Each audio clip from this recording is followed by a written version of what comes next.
You ask Tiger to solve. This deals with linear equations with one unknown.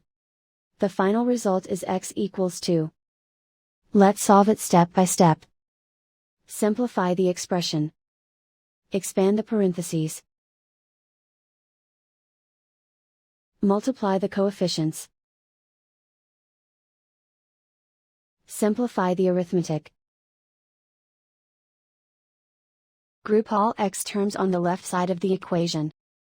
Subtract 5x from both sides. Group like terms. Simplify the arithmetic.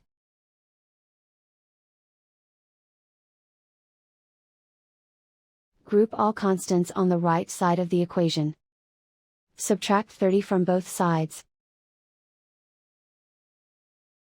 Simplify the arithmetic.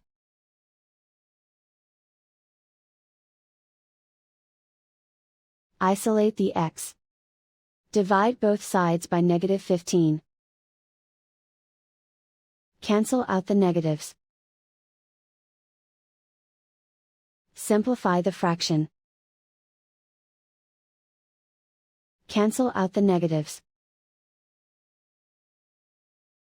Find the greatest common factor of the numerator and denominator. Factor out and cancel the greatest common factor. And so the final result is x equals 2.